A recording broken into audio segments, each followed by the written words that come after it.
My name is Jonah Vest. I was born through IVF adoption, but was actually frozen for 7 years.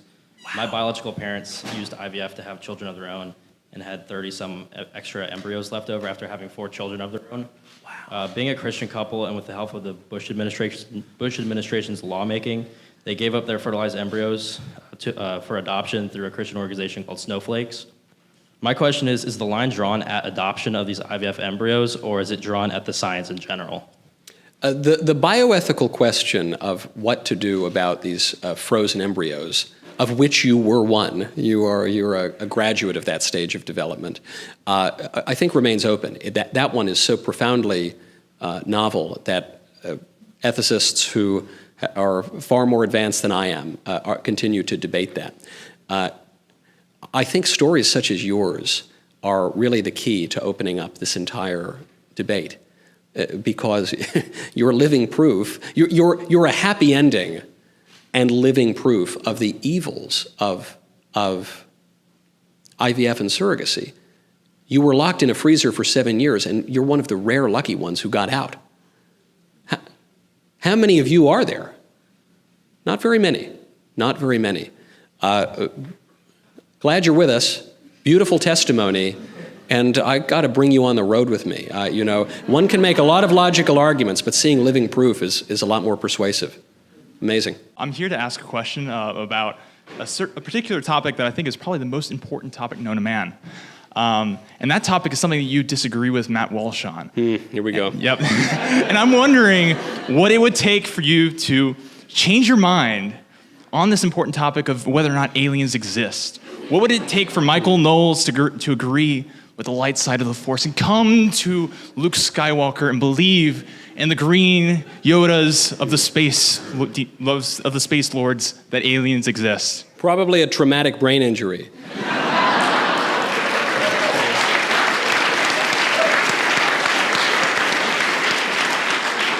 Maybe a lobotomy, I don't know, but that would be it. That would be. But as long as I have my faculties of reason and I'm not lured into nonsense by the libs or the demons, then aliens are not real. Aliens come from Guatemala. They don't come from Mars. Great question. Yeah, no. Yeah, well, yeah, thank you, yeah. Yeah. I guess.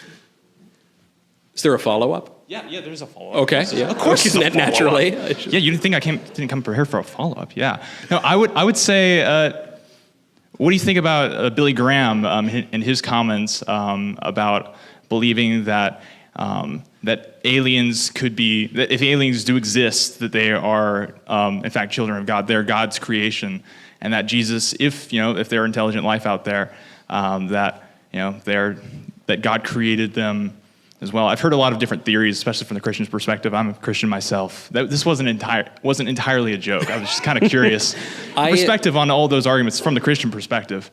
I really like Billy Graham. I think the guy did a lot of good. As a mackerel-snapping papist myself, I have some theological disagreements with Reverend Graham. C.S. Lewis made the same arguments. He suggested that it was possible that extraterrestrial life could exist on another world. I'm skeptical of it. I don't see why. Because the argument for it that I usually hear is that, it's just statistics. It's just probability. I mean, the likelihood that in this big, vast universe that we're the only life, come on. The chances of that are so slim. There is no basis for that claim whatsoever, because in order to know the probability of life existing on some other planet, you would need to know how life begins in the first place. And they don't have any answer on. They have no idea what the origin of life is. And I think that the origin of life is shrouded in mystery, but I think I've got a much better explanation of it than they do, certainly a more persuasive one. And so, according to my understanding of how life begins, I think that God, the unmoved mover, the uncaused cause, creates all things and makes us after his own image. And so we sound kind of special to me, and when people come to me and say, what, you think you're so special? We're the only life on the universe? I would say, yeah, I think we're made in the image and likeness of God. So if there were intelligent life, at least, anywhere else in the universe, would that intelligent life also be made in the image and likeness of God? I mean, we are the only intelligent life in as much as we're the only beings that have a rational soul. We have intellect and we have will. That's why we're the only beings that can be put up on trial. You don't arrest a gorilla for throwing a banana at a person. He doesn't know what he's doing. It's just instinct. They can't reason abstractly. So will the ET on the other planet do that? Are they made in the image and likeness of God? Do they look like us? I mean, what would that even mean for salvation history? You're saying that some have suggested, well, they're unfallen creatures, I guess. I don't really see how that's possible, though, because the fall pervades the whole cosmos. Sin and then death pervade the cosmos, as John Milton beautifully illustrates, another Protestant who beautifully illustrates in Paradise Lost. So I've never heard an argument as to how that would work.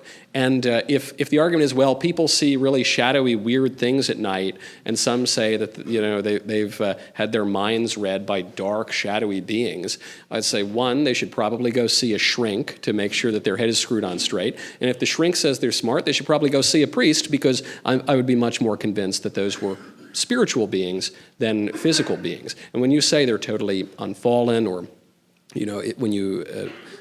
when one might suggest that they're different in a way that would even deprive them perhaps of a body. Well, we have a way of thinking about that already. That's angels and demons, which people have believed in all over the earth for all of human history, and now the modern libs say that's crazy. But they recognize that there are certain unexplained mysteries out there. So then the liberals have to just invent demons for libs, and that's basically what aliens are. Do you think that there exists any long-term secular or political solution to the societal ills we're facing as a country, or is the only real option a sort of spiritual revival?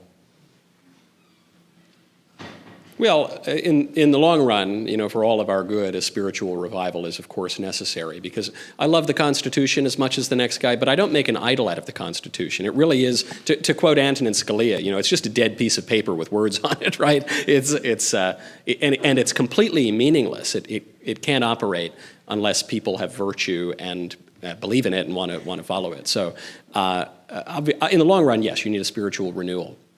But how do you get the spiritual renewal? Many of my friends who are a little more libertarian, a little more hands-off, they say, well, we've got to just keep the government out of it, whatever we want to do. But I don't think that makes any sense historically, even within the American historical tradition, and certainly doesn't make sense from the perspective of politics and human nature. Politics is just how we all live together and get along, and we're a social creature, we're the political animal, so we have a right, and inevitably, we have this obligation to establish norms and standards. That's what laws are, and laws necessarily entail morality. And morality necessarily entails religion. So anytime anyone passes a law, whether you're talking about abortion or whether you're talking about the speed limit, you're going to have moral arguments in some way or another, and you're going to enshrine some religious view or other. All of our founding fathers just about agreed on this. Thomas Jefferson, in a private letter, once said we needed a separation of church and state. That was the exception that proved the rule. The founding fathers were very clear you needed a Christian morality. That's what John Adams said. John Jay, first Chief Justice of the Supreme Court, said that he was elated, that he celebrated that we had this shared Christian heritage, that allowed us to have a society together. So while we all ought to pursue holiness in our own lives, the political order is going to enshrine some standards or other. And I would just as soon those standards be good, true moral standards rather than the heinous, ugly, ridiculous false standards that exist today. We're going to be waving some kinds of banners. They can either be the banners of the faith that formed our civilization, or they can be the rainbow banners on the portico of the White House. I'll take the former, please.